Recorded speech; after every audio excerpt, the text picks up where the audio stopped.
Welcome to prime time debate. This is Satish. తెలంగాణలో formula ఈ car race case heat కొనసాగుతోంది. ACB విచారణకు మాజీ మంత్రి కేటీఆర్ తన లాయర్ను వెంట తీసుకుని వెళ్లారు. న్యాయవాదితో కలిసి రావడంపై ఏసీబీ అధికారులు అభ్యంతరం వ్యక్తం చేశారు. పోలీసులు కేటీఆర్ను గేటు బయటే నిలిపేశారు. దీంతో ఏసీబీ అధికారికి రోడ్డుపైనే కేటీఆర్ స్టేట్మెంట్ ఇచ్చారు. తన స్టేట్మెంట్ను లేఖ రూపంలో ఇచ్చి వెనుదిరిగారు.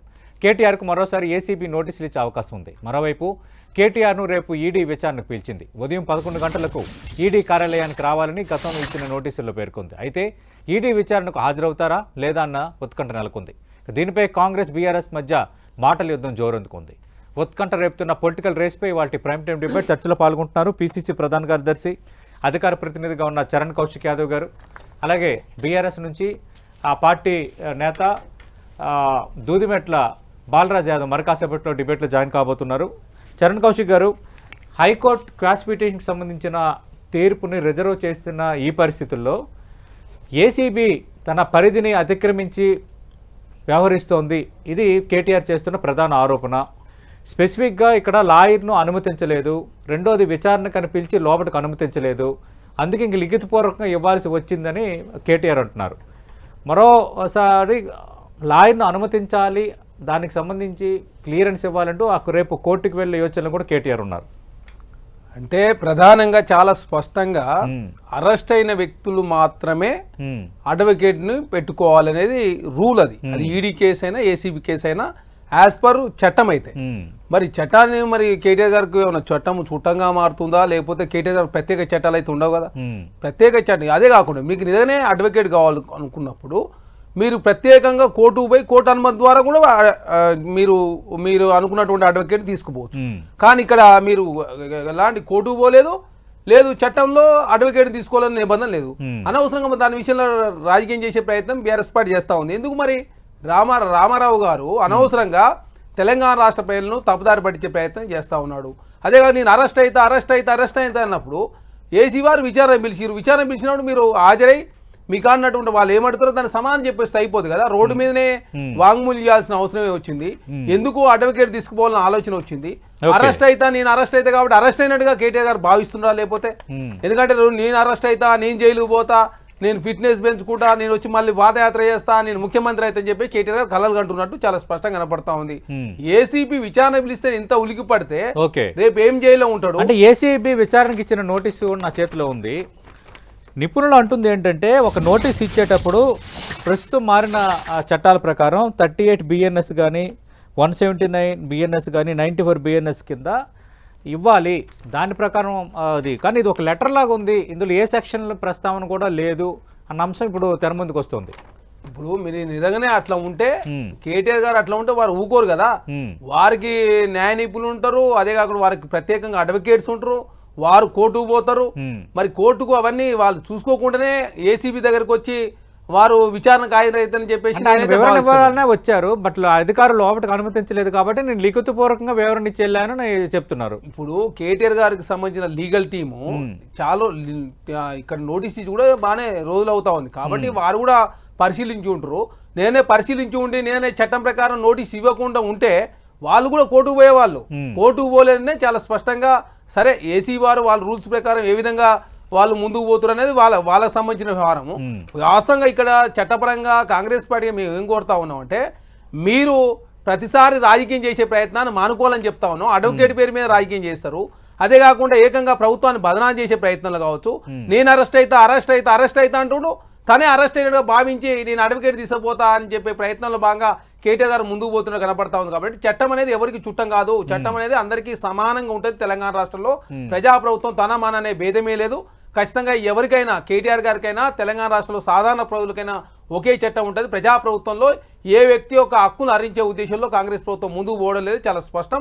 అనవసరంగా మీరే అడ్వకేట్ గారి పేరు మీద అడ్వకేట్ తీసుకుపోతామని చెప్పేసి కాంగ్రెస్ ప్రభుత్వాన్ని బదనాం చేసే ప్రయత్నం, కాంగ్రెస్ ప్రభుత్వాన్ని ప్రజలలో తప్పుదారి క్రియేట్ అయ్యే ప్రయత్నంలో భాగంగా కేటీఆర్ గారు ముందుకు పోతున్న కనపడతా ఉంది. కాబట్టి ఖచ్చితంగా ఈ ఏసీబీ విషయాల్లో మీరు ఏదైనా తప్పు చేయనప్పుడు పోయి వాంగ్మూలం ఇచ్చేస్తే పోయేదేమున్నది? అడ్వకేట్ ఎందుకు ఉండాలా? మీకేమన్నా అక్కడ అడ్వకేట్ అనే వాళ్ళు అరెస్ట్ అయిన వాళ్ళకి ఎందుకు పెడతారంటే, థర్డ్ డిగ్రీ ఇచ్చే అవకాశం ఉంటుంది కాబట్టి, Okay. లేదు బలవంత పెట్టే అవకాశం ఉంటుంది కాబట్టి అరెస్ట్ అయిన వాళ్ళకు ఖచ్చితంగా పెట్టుకోవచ్చు అని నిబంధన ఉన్నది. అరెస్ట్ కాని వ్యక్తులు ఎవరైనా ఉంటే ప్రత్యేకంగా కోర్టు అనుమతి తీసుకొని పెట్టుకునే నిబంధన ఉన్నప్పుడు మీరు ఏదైనా కోర్టుకు పోవాల్సి ఉండే. మీరు కోర్టుకు పోకుండా అనవసరంగా ఏసీబీని తప్పుదారి పట్టించే ప్రయత్నం, ప్రజాప్రభుత్వాన్ని బదనాం చేసే ప్రయత్నాన్ని మానుకోవాలని చెప్పేసి మేము కోరుతా ఉన్నాం. అంటే ఇది పెద్ద హడావుడి లేనిది, కావాలనే ఒక క్రియేట్ చేసి అవినీతి జరిగిపోయిందని ఏదో ఒక గందరగోళం చేసేసి మేము అవినీతి చేసామని ప్రజలను నమ్మించడానికి సీఎం రేవంత్ రెడ్డి కాంగ్రెస్ చేస్తున్న కుటిల యత్నం ఈరోజు కూడా కేటీఆర్ మాట్లాడుతున్నారు. అంతా సవ్యంగా జరిగినప్పుడు హైకోర్టులోని క్వాస్ పిటిషన్కి సంబంధించి తీర్పు రిజర్వ్లో ఉన్నప్పుడు ఎంత హడావుడి ఎందుకు చేయాలి, కాంగ్రెస్ నేతలు ఇంతగా బట్టకాల్చి మొక్కమే ఎందుకు వేయాలి, ఇది కేటీఆర్ అడుగుతున్న ప్రశ్నలు. ఇప్పుడు ఏసీబీకి సంబంధించి ఈ అసలేమంటాడు, ఏసీబీ నా మీదకి ఎట్ట వస్తుందని చెప్పేసి కేటీఆర్ గారు అంటారు. మీ మీద ఎందుకు రాదు? మీరు ప్రభుత్వం నుంచి అలవెన్స్ తీసుకునే ఏ వ్యక్తి అయినా కూడా, ప్రభుత్వం నుంచి జీతం తీసుకునే ఏ వ్యక్తి కూడా ప్రజాధనాన్ని కావాలని వృధా చేసినప్పుడు ఏసీబీ కేసు అవుతుంది. చాలా స్పష్టంగా ఏసీబీ కేసు మొత్తం స్టడీ చేస్తే తెలిసిపోతుంది. అదే కాకుండా ఇక్కడ 23 కోట్ల రూపాయలు మీరు ఇచ్చేటప్పుడు ఒప్పందం దేంతో చేసుకున్నారు? మీరు చేసుకుంది మున్సిపల్ శాఖతోటి, మీరు చెల్లించింది హెచ్ఎండిఏ నుంచి. అదేవిధంగా మున్సిపల్ శాఖతో ఒప్పందం చేసుకోవడానికి ముందే 23 కోట్ల రూపాయలు ఈ రాష్ట్ర ప్రభుత్వం నుంచి డాలర్ల రూపంలో మీరు కొనుగోలు చేసి చెల్లించారు. అక్కడ ఆర్బీఐ అనుమతి తీసుకోలేదు, అదే కాక హేమా అనుమతి తీసుకోలేదు, అదే కాక 10 కోట్ల మించి రాష్ట్ర ప్రభుత్వం చెల్లించేటప్పుడు ఆర్థిక శాఖ అనుమతి తీసుకోవాలా, న్యాయశాఖ అనుమతి తీసుకోవాలా, 10 కోట్ల లోపు అయితే హెచ్ఎండిఏ బోర్డు అనుమతి తీసుకోవాలా. ఇలాంటి ఏ అనుమతి తీసుకోకుండా ఓన్లీ కేటీఆర్ గారు మౌఖిక ఆదేశానుసారం మేము ట్రాన్స్ఫర్ చేసినామని చెప్పేసి అరవింద్ కుమార్ గారు ఒప్పుకున్న తర్వాత ఇక్కడ కేసు మేమెందుకు పెట్టినాం? అసలు తెలంగాణ రాష్ట్ర ప్రజాప్రభుత్వంలో అడుగుదాం, అది కూడా అడుగుదాం. ప్రస్తుతం డిబేట్ లో జాయిన్ అవుతున్నారు బీఆర్ఎస్ నేత బాలరాజ్ యాదవ్ గారు. బాలరాజ్ యాదవ్ గారు, ఎవరైనా అరెస్ట్ చేస్తేనే ఒక అడ్వకేట్ను అనుమతిస్తారు, అది ఈడీ కేసైనా, ఏసీబీ కేసైనా, సిబిఐ కేసైనా, కనీసం చట్టంపై అవగాహన లేకుండా కేటీఆర్ గారు బీఆర్ఎస్ నేతలు కానీ మాట్లాడుతున్నారు. అందుకే ఏసీబీ అధికారులు అనుమతించమన్నారు, దానికి రాద్ధాంతం చేస్తోంది బీఆర్ఎస్. ఇది కాంగ్రెస్ చేస్తున్న ఆరోపణ. ఇప్పుడు సతీష్ గారు, ముందుగా మీకు 10 టీవీ ప్రేక్షకులకి, ప్యానెల్లో పెద్దలు కాంగ్రెస్ పార్టీ ప్రతినిధి చరణ్ కౌశిక్ యాదవ్ గారికి నమస్కారం. నమస్తే అండి. ఇలా జరుగుతున్నటువంటి చర్చ ఇలా ప్రధానంగా ఈ సంవత్సరం నుంచి, అంటే వీళ్ళకి అధికారంలోకి వచ్చి సుమారు 13 నెలలు అవుతా ఉంది. ఈ 13 నెలల్లో అగో కేసీఆర్ అరెస్ట్, ఇగో కేటీఆర్ అరెస్ట్ అని చెప్పేసి ఏం చెప్పారు? కాళేశ్వరం మీద ఆరోపణలు చేశారు. కాళేశ్వరంలో కనీసం కొండను కాదు తవ్వినారు, కనీసం ఎలక తోకనన్నా పట్టిరా సార్? నేను అడుగుతున్నాను, నేను బీఆర్ఎస్ పార్టీగా. తదనంతరం ఏం చేశారు సార్? రాష్ట్ర శాసనసభలో పెద్ద ఎత్తున చర్చ చెప్పారు. ఏమని చర్చ చెప్పారు? విద్యుత్ ఒప్పందాల్లో అవినీతి జరిగింది, రేపో మాపో కేసీఆర్ అరెస్ట్ అన్నారు. అరెస్ట్ అయ్యారా సార్? తదనంతరం మళ్ళీ ఫోన్ ట్యాపింగ్ అన్నారు. ఫోన్ ట్యాపింగ్ తర్వాత అనేక రకాల ఆరోపణలు, లగిచర్ల కేసు అన్నారు. లగిచర్లో కేటీఆర్ హస్తం ఎక్కడ సార్? కేటీఆర్ ఎవరితోని పాల్గొన్నారు సార్? కేటీఆర్ హస్తం ఉంది, లగిచర్ల విషయం చేసింది మొత్తం కూడా కేటీఆర్ అని చెప్పేసి అరెస్ట్ చేస్తామని చెప్పేసి చాలా హడావుడి చేశారు. జరిగిందా సార్? నేను అడుగుతాను ఇవాళ బీఆర్ఎస్ పార్టీ నుంచి. తదనంతరం సార్ ఇవాళ కొత్తగా ఈ ఫార్ములా రేస్ అని తీసుకొచ్చారు సార్. వీళ్ళకి అవగాహన ఉందా సార్? ఫార్ములా రేస్ అంటే తెలుసా సార్ వీళ్ళకు? ఇవాళ ఎలక్ట్రిక్ వాహనాల్ని డెవలప్ చేయడం కోసం ఈ జరుగుతున్నటువంటి పర్యావరణ కాలుష్యమే కాదు, ఇలా ఢిల్లీలో సార్ ఒక రోజు ఒక మనిషి అక్కడ జీవిస్తే 22 నుంచి 23 సిగరెట్ తాగినంత కాలుష్యము ఒక మనిషి పీల్చుకున్న సందర్భం చూస్తా ఉన్నాం. కాబట్టి ఎలక్ట్రిక్ వాహనాలను డెవలప్ చేయాలనే ఆలోచనతోటి పెద్ద పెద్ద నగరాలు సార్, పెద్ద పెద్ద నగరాలు, బీజింగ్ లాంటి నగరాలు ఈ ఫార్ములా రేస్ కోసం పోటీ పడతా ఉంటే ప్రపంచంలో బ్రాండ్ ఇమేజ్ హైదరాబాద్ ను పెంచడం కోసం ఆ రోజు ఐటీ శాఖ మినిస్టర్ గా, పురపాలక శాఖ మినిస్టర్ గా ఆ రోజు ప్రయత్నం చేసింది కేటీఆర్ గారు. బాలరాజ్ యాదవ్ గారు, మీ ఉద్దేశాలు ఏమైనా కావచ్చు, ఆర్బీఐ నిబంధనలను ఉల్లంఘించారు, ఫెమా నిబంధనలను ఉల్లంఘించారు, మనీ లాండరింగ్ జరిగింది, ఇది కాంగ్రెస్ ప్రభుత్వం చేస్తున్న ఆరోపణలు. ఈడీ కూడా రంగంలో దిగింది, రేపు ఈడీ విచారణ పిలిచింది. రేపు ఉదయం 11 గంటలకు మీ పార్టీ వర్కింగ్ ప్రెసిడెంట్ మాజీ మంత్రి కేటీఆర్ ఈడీ ముందు కూడా విచారణకు హాజరు కాబోతున్నారు. దాన్ని ఎట్లా ఫేస్ చేయబోతున్నారు? ఇప్పుడు నేనేమంటే సార్ 2 అంశాలు. ఇవాళ ప్రధానంగా బీఆర్ఎస్ పార్టీగా మేము చెప్పేది ఒకటే సార్, ఇవాళ మీరు చేస్తున్న ఆరోపణలో పసలేదు. 2023 సెప్టెంబర్ 27వ తారీఖు రోజున కేటీఆర్ గారు దాని మీద సంతకం పెట్టాడు. ఏం పెట్టాడు? క్యాబినెట్ మినిస్టర్ గా, ఒక పురపాలక శాఖ మంత్రిగా, హెచ్ఎండిఏకి వైస్ చైర్మన్ గా తనకున్నటువంటి అధికారాలతోటి ఏదైతే 2022లో జరిగిన ఒప్పందం సార్, ఫార్ములా రేస్ తోటి 2022లో ఒప్పందం జరిగితే 4 సంవత్సరాల ఒప్పందం చేసుకున్నాం సార్ ఆ కంపెనీ తోటి. 4 సంవత్సరాలు ఈ రేసు నిర్వహిస్తామని చెప్పుకున్నాం సార్. మొదటి దఫాలో అప్పుడు గ్రీన్ కో అనే కంపెనీ ప్రమోటర్కి వచ్చింది సార్. తదనంతరం ఏదైతే రెండవ సంవత్సరం 2023 ఎలక్షన్స్ రావడం 23 సెప్టెంబర్ 27వ తారీఖు రోజున ఆ రోజు కేటీఆర్ గారు వైస్ చైర్మన్ గా తనకున్నటువంటి పూర్తి అధికారాలతోటి డెఫినెట్ గా ప్రమోటర్ ని తీసుకొద్దాం, హైదరాబాద్ బ్రాండ్ ఇమేజ్ ని పెంచే బాధ్యత మన మీద ఉందని చెప్పేసి ఆ రోజు సెప్టెంబర్ 27 తారీఖు ఎలక్షన్ కోడ్ రాలే. మీరు చూడండి, సెప్టెంబర్ 27 తారీఖు ఎలక్షన్ కోడ్ ఉందా ఈ రాష్ట్రంలో 2023లో? కాంగ్రెస్ పార్టీ అడుగుతాను నేను. ఇవాళ కక్ష కట్టుకోండి కేటీఆర్ ని బదనాం చేయాలని. సార్ ఇవాళ మీకు దమ్ము ధైర్యం ఉంటే డిసెంబర్ 13వ తారీఖు రోజు, మీరు డిసెంబర్ 7, 2023లో మీ ప్రభుత్వం వచ్చింది. 13వ తారీఖు రోజు మరి ఆ ఫార్ములా రేస్ నిర్వాహకులకు సంబంధించి రేవంత్ రెడ్డి గారిని సెక్రటరీ కలిసిన ఫోటోలు కేటీఆర్ గారు మొన్న ప్రెస్ మీట్ లో చెప్పినారు. తదనంతరం ఆ రోజు అడిగారు వాళ్ళు, సార్ మరి మీ గత ప్రభుత్వంతో ఒప్పందం అయింది, వాళ్ళు 1, 2 రెండో దఫా ఫస్ట్ దఫా నిధులు 55 కోట్లు విడుదల చేశారు, మరి మిగతా నిధులు ఏదైతే ఉన్నాయో థర్డ్ ఫేజ్ నిధులు మీరు విడుదల చేస్తే మరి 2024 ఫిబ్రవరిలో మీరు నిర్వహిస్తామని చెప్పేసి వాళ్ళు చెప్పిపోవడం జరిగింది. 13 నాడు వచ్చి రేవంత్ రెడ్డి కలిసిన మాట వాస్తవం కాదా? ఫోటోలు చూపెట్టమని నేను చూపెడతాను. 13 అయిపోయిన తర్వాతకి వాళ్ళు 21వ తారీఖు రోజు మళ్ళీ హెచ్ఎండి శాఖ కార్యదర్శిగా ఉన్నటువంటి ఆ రోజు అరవింద్ కుమార్ గారికి మళ్ళీ లెటర్ రాశారు. సార్ రేవంత్ రెడ్డి గారిని కలిసాం, ముఖ్యమంత్రిని కలిసాం, గత ప్రభుత్వం 4 సంవత్సరాలు ఒప్పందం చేసుకుంది, మీరు నిర్వహిస్తారా అంటే ప్రభుత్వం నిమ్మకు నీరెత్తకుండా హైదరాబాద్ బ్రాండ్ తగ్గినే లేదు. రైట్, చరణ్ కౌశిక్ గారు, బాలరాజ్ యాదవ్ గారు లేవనెత్తున్న అంశాలకు మీ దగ్గర ఎలాంటి సమాధానం ఉంది? ఈ రోజు కూడా కేటీఆర్ మాట్లాడారు, ఈ గ్రీన్ కో కంపెనీ తర్వాత ఎలక్ట్రో బాండ్లు ఇవ్వటం వీటన్నిటి ప్రస్తావన కూడా వచ్చింది. సార్ ఇక్కడ గ్రీన్ కో అండ్ అదర్స్ దానికి సంబంధించి 48 సార్లు 41 కోట్ల రూపాయలు ఎలక్షన్ బాండ్లు బీఆర్ఎస్ పార్టీ కొనుగోలు చేశారని చెప్పేసి ప్రభుత్వం దగ్గర ఆధారాలు ఉన్నాయి. అంటే దీనిలో ప్రోకోలో భాగంగా మాత్రమే చాలా స్పష్టంగా ఆనాడు ఒప్పందం జరిగినట్టు చాలా స్పష్టంగా కనపడతా ఉంది. బాలరాజు గారు జరసేపు ఆపితే అంటే ఇది జరగక ముందే చేశారు, అది దానికి దీనికి సంబంధం ఏంటని కేటీఆర్ అన్నారు. నా దగ్గర కూడా ఉన్నాయి ఈ వివరాలు. ఇప్పుడు దానికి సంబంధించి చాలా స్పష్టంగా ప్రభుత్వం దగ్గర ఆధారాలు ఉన్నాయి. ఫస్ట్ ఒకటి, ఇప్పుడు బాలరాజు గారు చెప్తున్నట్టుగా ఎలక్షన్ కోడ్ రాకముందు 23 కోట్ల రూపాయలు, ఎలక్షన్ కోడ్ వచ్చిన తర్వాత ఇంకా 23 కోట్ల రూపాయలు మీరు డాలర్ రూపంలో ఆర్బీఐ అనుమతి కానీ ఫెమా అనుమతి తీసుకోకపోవడం మూలంగా రాష్ట్ర ప్రభుత్వానికి 8 కోట్ల రూపాయలు ఆర్బీఐ ఏందేమంటారు అడిషనల్ ట్యాక్స్ వేసింది. మొత్తం కలిపితే 56 కోట్ల రూపాయలు. అదే కాకుండా మీరు ఇక్కడ ఎలక్షన్ కోడ్ వచ్చిన తర్వాతనే ఎలక్షన్ కమిషన్ అనుమతి తీసుకోవాలా, అంతకుముందు హెచ్ఎండే బోర్డు అనుమతి తీసుకోవాలా, దాని తర్వాత 10 కోట్ల పైన అయితే ఆర్థిక శాఖ, తర్వాత న్యాయశాఖ, తర్వాత మీరు ఒప్పందం చేసుకుంది మున్సిపల్ శాఖతోటి, చెల్లింపులు చేసింది హెచ్ఎండిఏ తోటి. బిజినెస్ రూల్స్ అని వైలేట్ చేసిరు. అదే కాక హెచ్ఎండిఏ చైర్మన్ ఎవరు ఉన్నారు? కేసీఆర్ గారు ఉన్నారు. మరి కేసీఆర్ గారి మీద ఎందుకు కేసు కాలేదు, కేటీఆర్ గారి మీదనే ఎందుకు కేసు అయింది? దీన్ని అర్థం చేసుకోవాలి కదా. అదే కాకుండా ఇక్కడ అరవింద్ కుమార్ గారు చాలా స్పష్టంగా చెప్పిండు, మేము కేటీఆర్ గారు మౌఖిక ఆదేశానుసారం మాత్రమే మేము ట్రాన్స్ఫర్ చేసినామని చెప్పి చాలా స్పష్టంగా చెప్పింది. ఇక్కడ బిజినెస్ రూల్స్ అతిక్రమించారు. తర్వాత ఈ ఇక్కడి నుంచి పోయిన అమౌంట్, ఈ డాలర్ రూపంలో చెల్లించిన అమౌంట్ మరి అక్కడి నుంచి ఇంకా వేరే మార్గాలకు ఏమైనా పోయింది అనేది ఒకటి. సెకండ్, ఈడీ ఎందుకు వస్తుంది? ఈడీ కాంగ్రెస్ ఒకటని చెప్తారు. 50 లక్షలు దాటితే ఈడీ వస్తుంది, 50 లక్షల రూపాయలు దాటితే ఈడీ కామన్ గా వస్తుంది. గొర్రెల స్కామ్ లో ఏసీబీ విచారణ జరుగుతూ ఉంటే కూడా ఈడీ వచ్చింది. అదే కాకుండా ఇక్కడ నాకు నేనెట్లా పరిధిలోకి వస్తుందని చెప్పేసి కేటీఆర్ గారు చెప్తారు. మీరు ఎట్లా పరిధిలోకి రారు? అవినీతి నిరోధక చట్టం 13(1)(a) ప్రకారం ప్రజాప్రతినిధులైన అధికారుల ఉద్దేశపూర్వక నేరపూరిత దుష్ప్రవర్తన పాల్పడడం, ప్రభుత్వ ఆస్తిని ఉద్దేశపూర్వకంగా ఇతరులకు అప్పగించడం, దీని 4 ఏళ్ల నుంచి 10 ఏళ్ల జైలు శిక్ష ఉన్నది. ఈ కేసులో ఖచ్చితంగా 90 రోజుల నుంచి 120 రోజుల వరకు జైల్లో ఉండాల్సి ఉంటది. అదే కాకుండా పీసీ యాక్ట్ సెక్షన్ 13(2) కింద నేరపూరితంగా కూడా ఇంకొక సెక్షన్ ఉన్నది. తర్వాత ఇంకో సెక్షన్ ఐపీసీ 120(b) కింద ఏకంగా జీవిత ఖైదు కూడా పడే అవకాశం ఉంది. ఇంకా ఇట్లా నిబంధనలు ఉల్లంఘించి మేము సచిల్లము, మేము ఎవరిని మోసం చేయలేదు, మేము ఏదో అట ఏంది కార్ రేసింగ్ తోడట మొత్తం పర్యావరణం పరిరక్షిస్తారట. ఎట్లా రక్షిస్తారు? హైదరాబాద్ ప్రజలంతా కూడా ఆనాడు కార్ రేసింగ్ జరుగుతుంటే సెక్రటరీ చుట్టుపక్కల గంటల తరబడి ప్రజలంతా కూడా ఇబ్బంది పడి ట్రాఫిక్ జామ్ అయిన పరిస్థితి చూసినాం.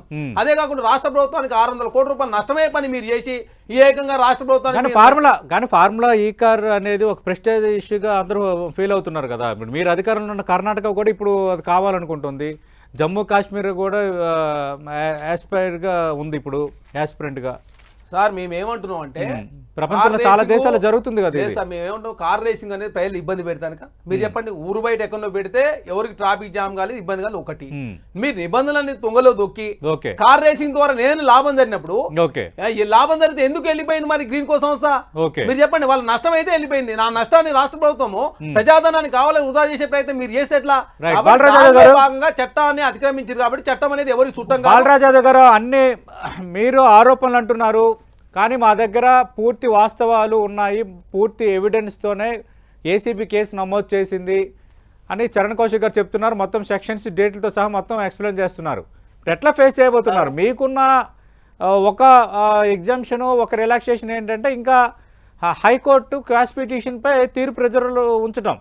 మరి అది రేపొద్దున ఏమిస్తారనేది మనం చెప్పలేం.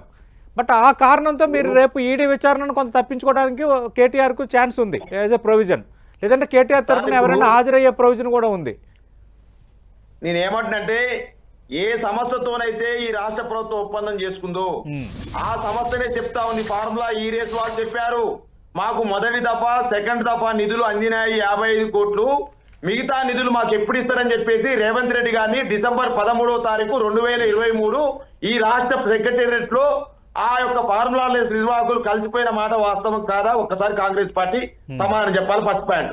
రెండోది 21వ తారీఖు డిసెంబర్ 21, 2023లో ఇదే అరవింద్ కుమార్ గారికి మెయిల్ పెట్టి మిగతా నిధులు మీరు ఇవ్వకపోవడం వల్ల హైదరాబాద్ ని నుంచి తీసేస్తా ఉన్నాము కాబట్టి ఈ నిర్వహణ మాకు కష్టమైందని చెప్పేసి చెప్పిన మాట వాస్తవం కాదా? కాంగ్రెస్ పార్టీ చెప్పాలి. రెండో అంశం అంటారండి, నేను అంటా ఏసీబీ అంటే యాంటీ కరప్షన్ బ్యూరో, ఇక్కడ కరప్షనే లేదు. ఇవాళ నేను అంటా ఉన్నాను పేరు మార్చేశారు కదా మీరు, అనుమూల కరప్షన్ బ్యూరో అని రేవంత్ రెడ్డి ఇంటి పేరు పెట్టారు కదా. కేటీఆర్ జేబులకు ఏమైనా పైసలు వచ్చినాయా? ఒక ప్రభుత్వ సంస్థ నుంచి ఇంకొక నిర్వాహకులకు పైసలు పంపినప్పుడు ఇక్కడ కరప్షన్ ఎక్కడ జరిగింది? కరప్షనే లేని కాడ ఏసీబీ మీద పదం తప్పు. రెండో తప్పు ఇలా ఏసీబీ పేరుతోటి అంటే 10 కోట్ల ప్రభుత్వ ధనం 10 కోట్ల ప్రభుత్వ ధనం బదలాయింపు అయ్యేటప్పుడు ఖచ్చితంగా ఆర్థిక శాఖ అనుమతి, న్యాయశాఖ అనుమతి ఉండాలి. బట్ అవి లేవు అని ప్రభుత్వం చెప్తోంది. హెచ్ఎండిఏ బోర్డు అనుమతి లేకుండా నిధులను ఎట్లా బదలాయిస్తారన్నది లేవనెత్తున్న రెండో పాయింట్. సార్ మొదటి తప్పు చేసింది నా మాట వినాలి సతీష్ గారు, మీరు చెప్పండి. వినాలి. లఘుచర్ల అంశంలో గిరిజన రైతుల యొక్క భూముల్ని కాపాడడం కోసం పిఆర్ఎస్ ప్రయత్నం చేసి గిరిజనులకు అండగా ఉండాలని ఎస్టీ రైతుల కోసం కేటీఆర్ జైలుకైనా పోతాం సిద్ధమైతే వామ్మో రైతుల కోసం కేటీఆర్ వచ్చిండు. ఒకవేళ లగిచర్లో అరెస్ట్ చేస్తే నా ఇమేజ్ అంతా పోతుంది, మొత్తం కేటీఆర్ హీరో అవుతాడని చెప్పేసి భయపడిన ప్రభుత్వం కేటీఆర్ అరెస్టు, రేపు అరెస్టు, ఎల్లిండి అరెస్ట్ అని చెప్పేసి వెనకకి తగ్గింది, తోక ముట్టుకొని పోయింది. ఈ ఫార్ములా రేసులో కూడా గదే తోక ముడుస్తుంది. ఇవాళ ఏదో రేవంత్ రెడ్డి గారికి ఏంటంటే గతంలో నేను అరెస్ట్ అయినా జైలు పోయినా కాబట్టి కేటీఆర్ కూడా అరెస్ట్ కావాలి, నేను జైలు పోయినా కాబట్టి కేటీఆర్ జైల్లో ఉండాలి. నా ఇమేజ్ ఏమో బ్యాడ్ ఉంది, కేటీఆర్ ఇమేజ్ ఏమో హీరో లెక్కుంది కాబట్టి మరి హీరోని హీరో చేయాలని ఆలోచనతో కుట్ర చేస్తా ఉన్నారు. కుట్రలు సార్ అడుగుతా ఉన్నా సార్. ఫోన్ ట్యాపింగ్ చేసిరా సార్? కాళేశ్వరం ఏమైనా తేల్చిరా సార్?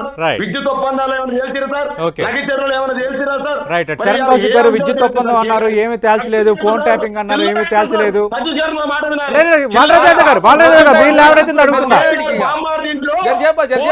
అన్ని సమాధానం చెప్తాం కదా.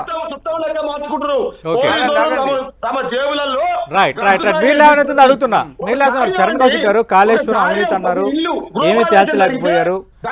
తర్వాత విద్యుత్ కొనుగోలు ఒప్పందం అన్నారు, అది తేల్చలేకపోయారు. ఫోన్ ట్యాపింగ్ అన్నారు, అది తేల్చలేకపోయారు. కావాలని బట్టకాల్చి మొక్క మీద వేడే తెప్పించి ఏది ప్రూవ్ చేయలేరు. అనవసర ఆరోపణలు సార్. ఇప్పుడు మేము కావాలనే కేటీఆర్ జైల్లో పెట్టాలి, కేటీఆర్ జైల్లో పెట్టాలి. ఇది కాంగ్రెస్ టార్గెట్ అంటారు.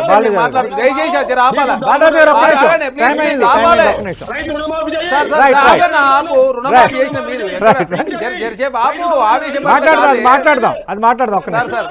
దయచేసి మేము ఏం చెప్తా ఉన్నాం అంటే ఇప్పుడు కేటీఆర్ గారు మేము అక్రమంగా నేనే కేసు పెట్టుంటే హైకోర్టు ఏం చేసేది? కేసు కొట్టేసేవాళ్ళు లేదా క్వాష్ చేసేవాళ్ళు. లేదు కేటీఆర్ గారిని GT8 వరకు మాత్రం అరెస్ట్ చేయదని చెప్పింది తప్ప ఈ కేసు అక్రమానో లేకపోతే విచారణ చేయొద్దనో లేకపోతే స్టే ఇచ్చుడో లేకపోతే క్వాష్ చేసో ఏమి చేయలేదంటే దీనిలో చాలా స్పష్టంగా కేటీఆర్ గారు దొరికిపోయింది. ఒకసారి కేటీఆర్ గారు ఏమంటాడు, ఒకసారి బరాబర్ పంపిణీ అన్నాడు, ఇప్పుడు ఏమంటుడు మేమెందుకు పంపుతామండి అధికారులు పంపుతారంటుడు. అంటే కేటీఆర్ గారు బుకాయించే ప్రయత్నం భయపడుతుంది కాబట్టి చాలా స్పష్టంగా నాడు చట్టాల ఉల్లంఘన జరిగింది. అరే చట్టాలు కాపాడే వ్యక్తి చట్టాల ఉల్లంఘన చేసి ఇప్పుడు మళ్ళీ బుకాయించే ప్రయత్నం చేస్తే ఎట్లా? అదే కాకుండా కాళేశ్వరంలో కమిషన్ విచారణ జరుగుతా ఉంది, కోర్టు వ్యవహారంలో సిట్ విచారణ జరుగుతుంది, గొర్రెల స్కామ్ లో ఏసీ విచారణ జరుగుతా ఉంది, అదే కాకుండా భద్రాద్రి అదే యాదాద్రి కావచ్చు విద్యుత్ కొనుగోలులో కమిషన్ విచారణ జరుగుతుంది. చట్టం ప్రకారం కాంగ్రెస్ ప్రభుత్వం ముందుకు పోతుంది తప్ప ఏ వ్యక్తిని అక్రమంగా ఇరికించే ఉద్దేశంలో కాంగ్రెస్ ప్రభుత్వం లేదు. చాలా స్పష్టంగా దయచేసి బాలరాజు రాజకీయాలు అయితే కేటీఆర్ గారు ఆవేశపడ్డాడు, మీరు ఆవేశపడితే ఎట్లా నాకు అర్థం కాకుండా చేసిన పనులను చేసి చట్టాలను ఉల్లంఘించి మొత్తం ప్రజాధనాన్ని ఉదా చేసి ఏసీబీ కేసు అంటే ఎట్లయితే అంటే ఎట్లా? ఏసీబీ కేసు అంటే కరప్షన్ చేసేది అవుతుందా? ఏసీబీ కేసు పోయిన అకౌంట్ నుంచి ఎక్కడి నుంచి చనిపోయినాయి ప్రజాధనం వృధా అయింది కాబట్టి కాంగ్రెస్ ప్రభుత్వంగా చట్టం ప్రకారం మాత్రం చర్యలు తీసుకుంటా ఉన్నాం కాబట్టి అనవసరంగా రాజకీయం చేశారు. చరణ్ కౌశిక్ యాదవ్ గారు మనం చూస్తున్నాం, అటు తెలంగాణలో ఫార్ములా ఈ కారు రేసు పొలిటికల్ రేస్గా మారిపోయింది. ఈరోజు ఏసీబీ ఆఫీసుకు కేటీఆర్ వెళ్ళడం కొంత హైడ్రామా క్రియేట్ అయిన నేపథ్యంలో కేటీఆర్కు తిరిగి ఏసీబీ నోటీసులు ఇచ్చే వాతావరణం ఏర్పడింది అంటున్నారు. దానికి సంబంధించి అధికారికంగా ప్రకటన రావాల్సి ఉంది. అదే సందర్భంలో రేపు ఈడీ ముందు 11 గంటలకు కేటీఆర్ హాజరు కాబోతున్నారు. మరోవైపు క్వాష్ పిటిషన్కి సంబంధించి హైకోర్టు తీర్పును రిజర్వ్ చేసిన నేపథ్యంలో ఎవరైనా ఏదైనా ఒక కేసులో ఎక్యూజ్డ్ అరెస్ట్ అయితే మాత్రమే అడ్వకేట్ను అనుమతిస్తారన్న నిబంధనల నేపథ్యంలో నాకు అడ్వకేట్ను అనుమతించాలని రేపు కోర్టు మెట్లెక్కే అవకాశం కేటీఆర్ కోర్టు మెట్లెక్కే అవకాశం కూడా ఉందంటున్నారు. కాబట్టి కోర్టు కనుక అవకాశం ఇస్తే, ఆ రిలాక్సేషన్ ఇస్తే మాత్రం ఖచ్చితంగా అడ్వకేట్ను అనుమతించే ప్రక్రియకు అవకాశం ఉంటుందని న్యాయ నిపుణులు కూడా చెప్తున్న నేపథ్యంలో మరి రేపు ఈడీ విచారణ అంశం 1, 2 కోర్టు ముందు కేటీఆర్ అడ్వకేట్ను అనుమతించాలని వెళ్తుండడం అనేది ఒక 2 మేజర్ ఇష్యూస్ రేపు చోటు చేసుకుంటున్నాయి. అదే సందర్భంలో ఏసీబీ ఒకవేళ నోటీసులు ఇస్తే మళ్ళీ ఎప్పుడు హాజరు కామని నోటీసులు ఇస్తుందన్నది 3వ కీలక అంశంగా కనిపిస్తోంది. ఏదేమైనా ఫార్ములా ఈ కార్ రేస్ వ్యవహారం అయితే బీఆర్ఎస్ కాంగ్రెస్ మధ్య కొంత హీట్ రేపుతోంది. ఈరోజు మధ్యాహ్నం నుంచి భారతీయ జనతా పార్టీ నేతలు కూడా మాట్లాడుతుండడం అనేది కొంత పొలిటికల్గా ఇది ఒక మేజర్ ఇష్యూగా మారిపోయే సూచనలు కనిపిస్తున్నాయి. ఇది వాటి ప్రైమ్ టైం డిబేట్.